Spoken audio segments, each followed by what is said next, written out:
मम्मा बहुत खांसी आ रही है और गले में भी खिचखिच सी हो रही है।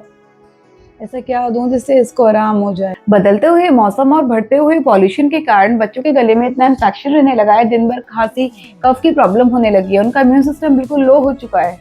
फिर मैंने ट्राई करके देखा कनफ्रास्ट syrup. It is 100% Ayurvedic formulation which help us to relieve dry and wet cough. It also helps in clearing the chest congestion.